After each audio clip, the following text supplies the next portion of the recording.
জিয়াউর রহমান আমার বাবার কাছে একজন আইডল ছিলেন। চোখের দিকে তাকালে মনে হতো যে ওনার চোখ দিয়ে সমীহ ঝরছে। বাবার মুখে কি শহীদ রাষ্ট্রপতি জিয়াউর রহমানের কোনো গল্প শুনেছেন কিনা বা কোনো ঘটনা আপনাকে বলেছে কিনা কখনো? শহীদ রাষ্ট্রপতি জিয়াউর রহমান আমার বাবার কাছে একজন আইডল ছিলেন এবং ওনার সিম্পলিসিটি, বাবা বলতেন যে একজন মানুষ অসম্ভব প্রতিভাধর, অসম্ভব ক্ষমতাধর এবং তার সাথে কতখানি ডাউন টু আর্থ হতে পারেন, এটার এক্সাম্পল হচ্ছেন শহীদ প্রেসিডেন্ট জিয়াউর রহমান।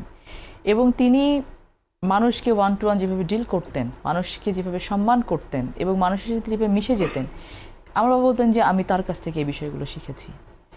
যেমন উনি ওনার জীবন খুবই সহজ সরল এবং খুবই সিম্পল একটা লাইফ লিড করেছেন। আমরা আমাদের ম্যাডাম জিয়ার অনেক গল্প শুনেছি, আমাদের ভারপ্রাপ্ত চেয়ারম্যানের গল্প অনেক শুনেছি।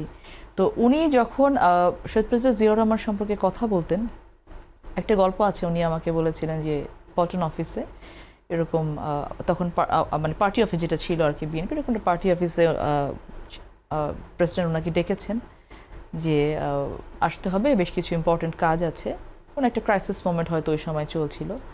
তো বাবা গেছেন দ্রুত, তো গিয়ে দেখেন যে অনেকে বসে আছেন যারা রাজনীতিতে থাকে না, যে অনেকে পছন্দ করেন না, তো এমন কিছু মানুষ আছেন যারা বাবাকে পছন্দ করেন না।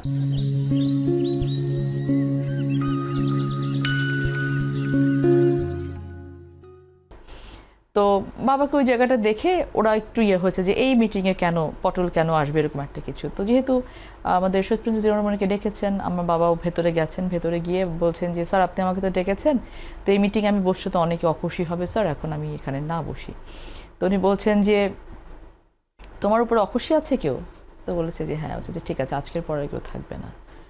তো উনি আব্বু বললেন যে উনি যখন বের হলেন আমার ঘাড়ে হাতটা দিয়ে বের হলেন। হ্যাঁ, বের হয়ে বললেন যে পটলের সাথে পরিচয় আছে সবার, তো সবাই তো চেনে। তো বলল যে he is my best choice. তো বাবা বললো যে আমি তাকিয়ে আছি ওনার দিকে, এবং উনি যখন বললেন he is my best choice, তখন আমি দেখি যে সবার একটা দৃষ্টি চেঞ্জ হয়ে গেল। তো এই যে আমি বলেছি যে ওনারা আমাকে পছন্দ করেন না, উনি এটাকে নিয়েছেন যদি আমি সবার সাথে মিলে কাজ করতে না পারি তাহলে তো ওনার দল এগোতে পারবে না। এই যে মিলিয়ে দেওয়ার বিষয়টা, যে আমি প্রথম জানলাম, বুঝলাম যে একটা মানুষের ঘাড়ে হাত দিয়ে, যে নেতা যদি কারো হাত দিয়ে নিয়ে কারো কাছে পরিচয় করিয়ে দেয়, এটার ইম্প্যাক্টটা কী পড়ে।